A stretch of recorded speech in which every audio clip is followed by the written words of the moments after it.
How's the weather? Well, for this assignment, we're collecting a bunch of data sets for spanning two separate decades. And I'm going to show you how to fill out this information.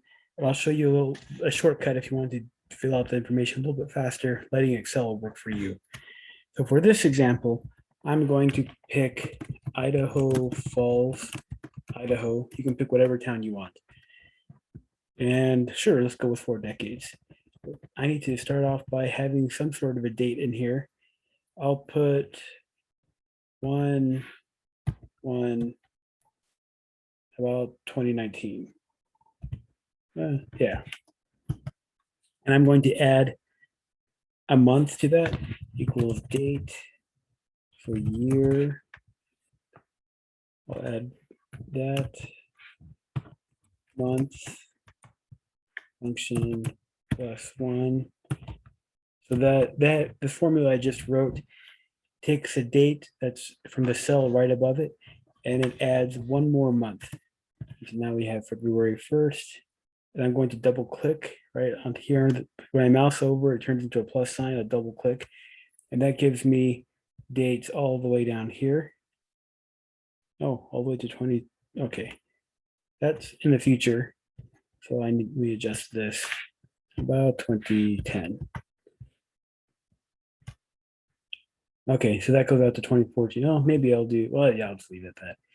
And then I can span however many decades. And this cell J6, if I want to say, let's go 5 decades or whatever it is. How about six? Okay, 6 decades. It will go back. This column will populate with 6 decades. And if I were to click on this link right here, I could go to give me this website. Without this ad. And this gives me the Seattle Tacoma Airport. So let's change this to Idaho Falls. Well, it wants me to go by map. Oh, or maybe if I do search locations, let's do Idaho Falls, Idaho. There's a weather station there. And there's a date. Oh, so now we've got the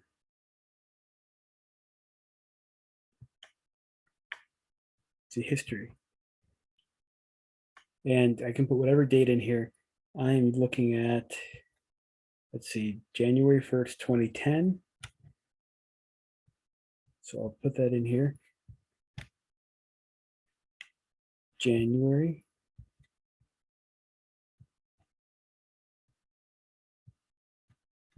First, 2010. View. That takes a second. And now I have, if I want to know the maximum temperature, the high temp is 34 degrees.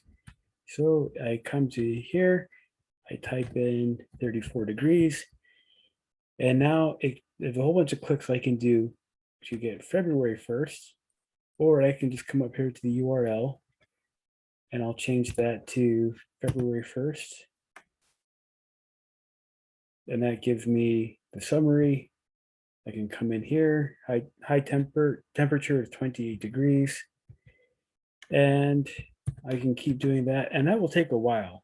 I have to do that 100 times to get 50 dates for two separate years, two separate sets of years. There's another way how you can do this that's a little bit faster. Let Excel do a bunch of the work for you. There's a website, ncdc.noaa.gov, CDO-web datasets, and you can download an entire CSV file of dates. And so if you come to this website, I'll walk you through how I just did this. Click on daily summaries. And yes, that's what I want. So I click on search tool and it will bring me to the next place. I want daily summaries and I can put some dates on here.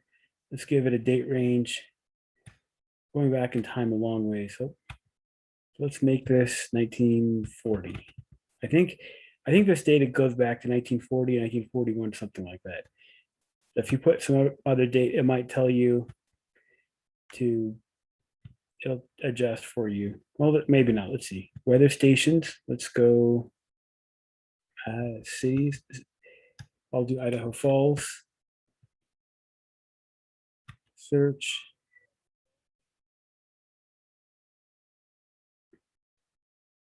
Idaho Falls. Yes, I want this one. Add to cart. And then added to request cart. Now I can.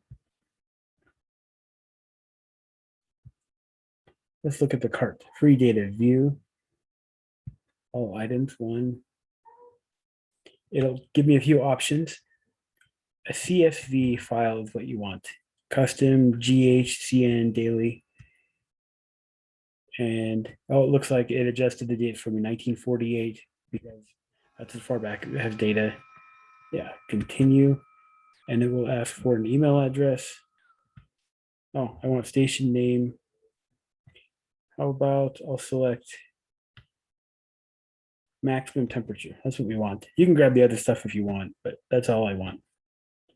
I can continue. And then you put in the email address and it will send you an email. And then it took about 60 seconds for it to send me this other email saying that the request was complete. I clicked on download and I opened up the CSV file that looks just like this. And what this has, it has, I don't know what that is. Oh, the station, the name, there's the date, and the temperature max. And it's not completely populated for every date. For a lot of dates it is. It goes all the way back to August 1st, 1948. And it has temperature. Well, they're in here somewhere. There we go. August 1st, 1948. So I've got all these temperatures.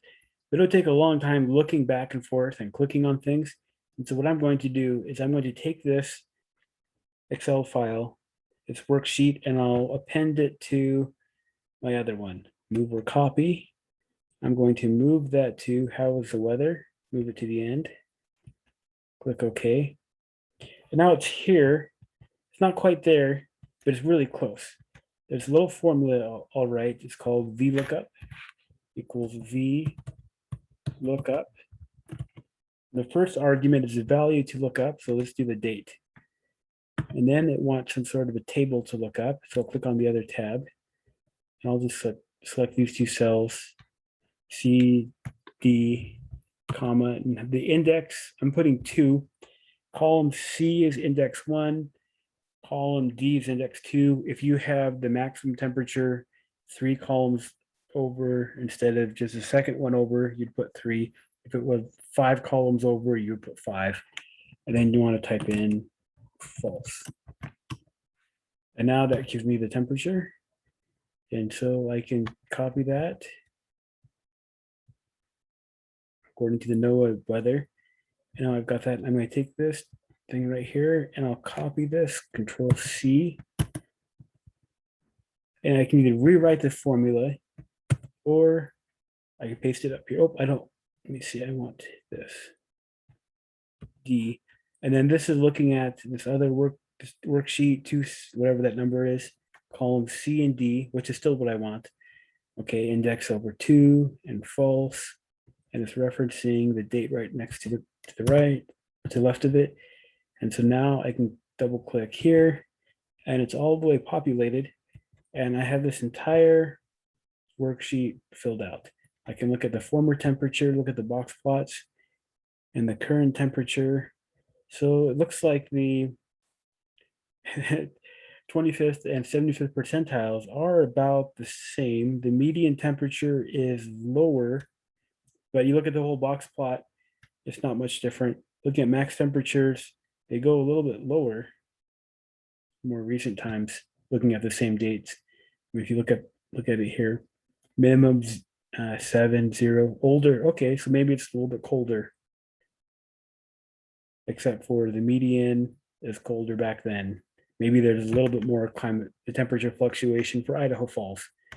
And when other students have worked through these assignments, this same assignment Some of them found that the area that they selected over the date range they selected, there's global warming. Others, there's cooling. It depends on what range you select. Anyways, that's how you can populate all this information. You can take this thing that we have right here, uh, copy it, and you can do a paste special value right into the 221 toolbox to do your analysis for this assignment. Well, good. I hope this was helpful.